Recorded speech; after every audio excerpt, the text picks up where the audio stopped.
வெளிநாட்டுல இருக்க நீங்க உங்க குழந்தைகளுடைய பிறந்த நாளுக்கோ உங்க கல்யாண நாளுக்கோ அல்லது வீட்டு விசேஷங்களுக்கு போன்ல ஒரு விஷ் பண்ணா போதும்னு நினைக்கிறீங்களா? இல்ல சின்னதா ஒரு சர்ப்ரைஸ் கிஃப்ட் கொடுக்கற மூலியமா அந்த நாளையே மறக்க முடியாத நாளா மாத்தணும்னு நினைக்கிறீங்களா? அப்படின்னா கால் பண்ணுங்க 9342752934 8438883777. EMS gifts. உங்கள் அன்பை அசத்தலான முறையில் வெளிப்படுத்துங்கள். Hello viewers, lifestyle Tamil YouTube சேனலுக்கு உங்க எல்லாரையும் வரவேற்கிறதுல ரொம்ப மகிழ்ச்சி. இன்னைக்கு இந்த வீடியோல எதை பத்தி பார்க்க போறோம் அப்படின்னா, கிட்டத்தட்ட 8.5 வருஷமா மலேசியாவுக்கு சென்ற ஒரு பெண், தமிழ்நாட்டை சேர்ந்த திருநெல்வேலி மாவட்டத்தை சேர்ந்த ஒரு பெண் 8.5 வருஷமா வேலைக்கு போனவங்க இதுவரைக்கும் காணல. என்ன ஆனாங்க? எதுவும் குற்ற செயல்ல ஈடுபட்டாங்களா? இல்ல அவங்களுக்கு உடல்நிலை சரியில்லையா? எப்படி காணாம போனாங்க? இல்ல இறந்துட்டாங்களா? எந்த ஒரு தகவலுமே இல்ல. ஊர்ல அவங்க ஒட்டுமொத்த ஃபேமிலியுமே பாத்தீங்கன்னா கலெக்டர் ஆபீஸ், போலீஸ் ஸ்டேஷன், இங்க அதே மாதிரி மலேசியாவில் இருக்கக்கூடிய காவல்துறை எல்லா இடத்துலயும் கம்ப்ளைண்ட் கொடுத்தாச்சு. மலேசியாவில் இருக்கக்கூடிய இந்திய தூதரகத்துக்கும் கொடுக்கப்பட்டு இதுவரைக்கும் எந்த தகவலும் இல்லை. ஒரு மாயமா இருக்கு, மர்மமா இருக்கு அப்படின்னு சொல்றதா, இல்ல இந்த டிபார்ட்மெண்ட் எல்லாம் நம்ம கம்ப்ளைண்ட் கொடுத்திருக்கோமே அவங்களுடைய அலட்சிய போக்குன்னு சொல்றதா என்னன்னே தெரியல. நம்மளை கான்டாக்ட் பண்ணியிருந்தாங்க. அவங்க அந்த அம்மாவுடைய கான்டாக்ட் பண்ணியிருந்தாங்க நம்மள. அவங்க பேசிருக்க காணொலி தான் இப்ப கேட்க போறீங்க. கேட்டுட்டு வாங்க பேசலாம். செப்டம்பர் 24, 2017 அம்மா அங்கேருந்து மலேசியா போனாங்க.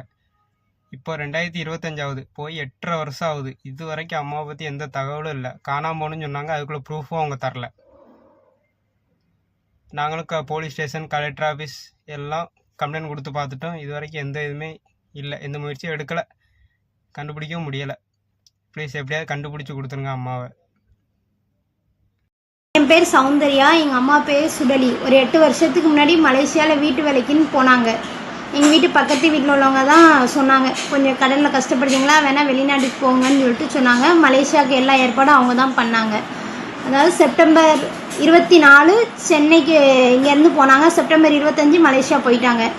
போய் ஒரு 10 நாளில் 15 நாளில் ஒரு 10,000 ரூபா நாங்கள் கேட்டிருந்தோம். கொஞ்சம் கடன் இருக்குன்னு சொல்லிட்டு கேட்டிருந்தோம். அவங்களும் 10,000 ரூபா கொடுத்தாங்க. அதுக்கப்புறம் 1 மாதம் கழித்து சேலரி கேட்டதுக்கு உங்கள் அம்மாவுக்கு நாங்கள் தான் விசா எல்லாமே ரெடி பண்ணி கூட்டு வந்திருக்குறோம், அதனால் 2-3 மாதத்துக்கு நாங்கள் சம்பளம் தரமாட்டோம், அதுக்கப்புறம் நாங்களே தரோம்னு சொல்லிட்டு சொன்னாங்க. அதுலேருந்து ஒரு 2 மட்டும் 3 மட்டும் எங்கள் அம்மா எங்கள்கிட்ட பேசியிருப்பாங்க. திடீர்னு டிசம்பர் 12 காலையில் அவங்களே எங்கள் அப்பாவோட அக்கௌண்ட்டுக்கு 30,000 ரூபா போட்டு விட்டுட்டு, உங்கள் அப்பா அக்கௌண்ட்டுக்கு 30,000 ரூபா போட்டிருக்கோம், உங்கள் அம்மாவோட சம்பளம் தான் எடுத்துக்கோங்கன்னாங்க. எங்கள் அம்மாட்ட பேசணுன்றதுக்கு நான் வெளியில் நிற்கிறேன், வீட்டுக்கு போயிட்டு நானே கால் பண்ணுறேன் அப்படின்னாங்க. ஆனால் அவங்க கால் பண்ணவே இல்லை. திடீர்னு டிசம்பர் 13 எங்கள் வீட்டு பக்கத்தில் எங்கள் அம்மாவை அனுப்பி வச்சவங்க தான் வந்து சொன்னாங்க, இப்படி உங்கள் அம்மா அந்த வீட்டில் இல்லை, அவங்க திங்ஸு, லேப்டாப் எதெல்லாமோ எடுத்துகிட்டு போயிட்டாங்கன்னு சொல்லுதாங்களே தவிர எங்கள் அம்மா எதையும் எடுத்துகிட்டு போனதுக்கு எங்கள்கிட்ட எந்த வீடியோவோ எதுவுமே ஆதாரம் எதுவும் அவங்க காட்டலை. அதுலேருந்து இன்றைக்கி 2017 இப்போ 2025 ஆகுது. நான் எல்லா 8.5 வருஷமும் நிறைய கம்ப்ளைண்ட் கலெக்டரேட்டு, கமிஷனர் ஆஃபீஸ்னு எல்லா பக்கமும் கொடுத்துருக்கேன். யாருமே எனக்கு எந்த ஸ்டெப்புமே எடுக்கலை. ஆனால் இப்போ ஒரு 20 நாளைக்கு முன்னாடி தான் தெரிஞ்சுது, எங்கள் அம்மாவோட பாஸ்போர்ட் நம்பர் வச்சு ஒரு அண்ணன் தான் எனக்கு ஹெல்ப் பண்ணாங்க. மலேசியாவில் ஒரு அண்ணன் இப்படி எங்கள் அம்மாவை காணும்னு சொல்ல ஹெல்ப் பண்ணும்போது அந்த அண்ணன் தான் சொன்னாங்க, பாஸ்போர்ட் நம்பர் வச்சு பார்த்துட்டு உங்கள் அம்மா 1 வருஷம் விசாலெலாம் அவங்க கூட்டு போகல, டூரிஸ்ட் விசாவில் தான் கூட்டு போயிருக்காங்க, அதனால் அதை கண்டுபிடிக்கிற ரொம்ப கஷ்டம் அப்படிங்கிறாங்க. ஆனால் 8.5 வருஷம் ஆகியுமே எந்த ஒரு டீட்டெயிலுமே எங்கள் அம்மாவை பற்றி தெரியலை. அவங்க என்ன பண்ணுறாங்க எதுவுமே எனக்கு யாருமே எந்த ஹெல்ப்பும் பண்ணலை.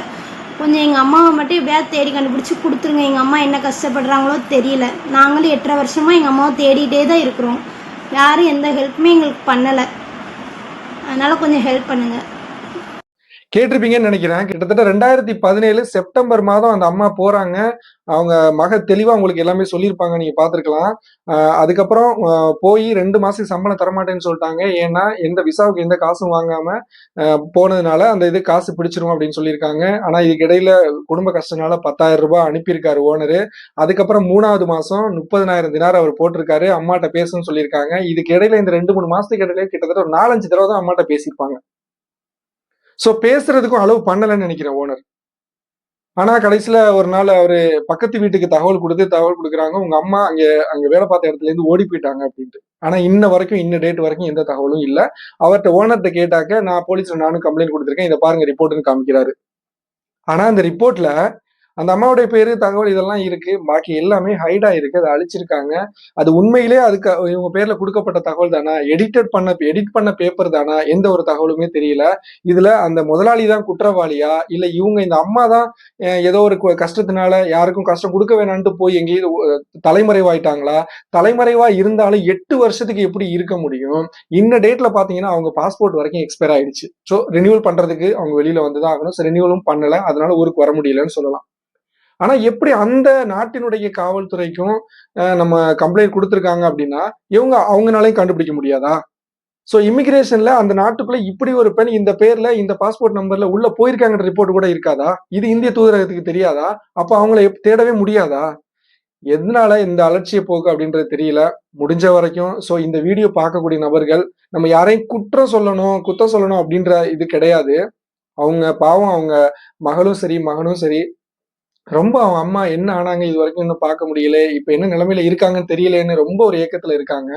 அவங்களுக்காக வேண்டி இந்த வீடியோ பார்க்கக்கூடிய ஒருத்தர், சப்போஸ் மேபி இந்த மாதிரியான ஒரு அம்மா இவங்கள வந்து பார்த்தீங்க, இல்ல இந்த டீட்டெயில்ஸ் எல்லாமே நான் ஸ்க்ரீன்ல குடுத்துருக்கேன். உங்களுக்கு பார்த்தா தெரியும். இவங்கள பார்த்தீங்க அப்படின்னா, உடனடியா இந்த நம்பருக்கு ஸ்க்ரீன்ல தெரியுற நம்பர கான்டாக்ட் பண்ணுங்க.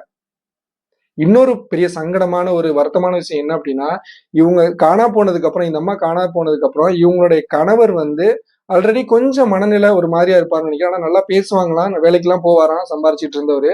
ஒரு நாள் வேலைக்கு போயிட்டு எங்க அம்மா காணாம போன அந்த அம்மா காணாம போன 1 வருஷத்துக்கு அப்புறம் வேலைக்கு போயிட்டு பாத்தீங்கன்னா, வீட்டுக்கு திரும்பி வரல. இதோட 7 வருஷம் ஆச்சு. அவரும் காணல. என்ன ஆனாருன்னு தெரியல. ஊர்ல கம்ப்ளைண்ட் குடுத்திருக்காங்க போலீஸ் ஸ்டேஷன்ல. எவ்வளவு கஷ்டமான ஒரு விஷயம் இல்ல? அம்மாவையும் காணோம், அப்பாவையும் காணோம். அந்த மகனும் வந்து ரொம்ப மன உளைச்சல், ரொம்ப மன உடைஞ்சு போயிருக்காங்க. அவங்களுக்காண்டி இந்த வீடியோ அதிகமா ஷேர் பண்ணுங்க. யாரோ ஒருத்தர் நீங்க வீடியோ பார்க்கக்கூடிய ஒருத்தவங்க இவங்களுக்கு சம்பந்தமா ஏதாவது தகவல் தெரிஞ்சு அப்படின்னா மறக்காம கான்டாக்ட் பண்ணுங்க. மீண்டும் ஒரு நல்ல பதிவில் சந்திப்போம். நன்றி.